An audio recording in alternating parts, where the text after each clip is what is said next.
एक आदमी तो और गजब का था, उसके पास कोई गया, दोनों पड़ोसी थे, दोनों के पास 2 गधे थे, वो मिट्टी ढोने का काम करते थे गधों। तो एक का गधा बीमार था, तो उसने सोचा पड़ोसी मित्र से गधा मांग ले। गया, बोले भाई साहब हमारा गधा बीमार है, अपना दे दो, मिट्टी ढोने का काम करते ही वापिस कर देंगे। गधा भीतर बंधा था पर वो देना नहीं चाहता था, तो साफ झूठ बोल गया। बोले हमारा गधा तो सवेरे से ही जंगल में पता नहीं कहां गया है, होता तो तुरंत दे देते, आपको मना करें, कैसी बात करते, आपको और मना जरूर दे देते। उसने मान लिया कि गया होगा जंगल में, पर दैव योग तब तक गधा ही भीतर से बोला। उसने जो बोलना शुरू किया तो वो चौंक कर खड़ा हो गया। बोले साहब आप तो कहते हैं कि गधा जंगल में गया, वो तो बोल रहा है भीतर से, उसकी आवाज नहीं सुन रहे। तो भी उस आदमी ने अपनी गलती नहीं मानी। बोला क्या जमाना आया है, आदमी की बात पर भरोसा नहीं, गधे पर इतना भरोसा। अब बोलो इसका क्या मतलब।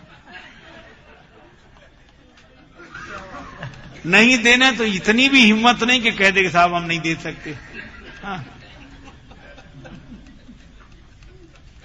पर दशरथ जी ऐसा नहीं करते कि आप आज रुको फिर हम कल विचार करते हैं, फिर आप ऐसे नहीं। उन्होंने कहा कि महाराज चाहे अब सुनो चाहे तब सुनो, राम देत नहीं बने गोसाई, हमारी आपकी इस मामले में नहीं बनेगी, हम राम जी को नहीं दे सकते। दशरथ जी बोले चाहे कुछ कहो महाराज, राम देत नहीं बनई गोसाई, राम जी को देते नहीं बनता, हम और कुछ मांग लो। क्या दोगे तुम?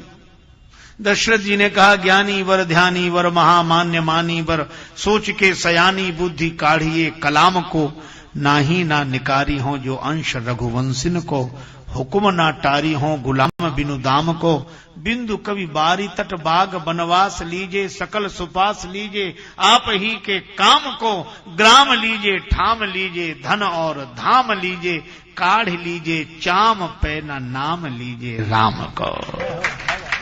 राम देत नहीं बनई गोसाई, राम जी को देते नहीं बनता महाराज।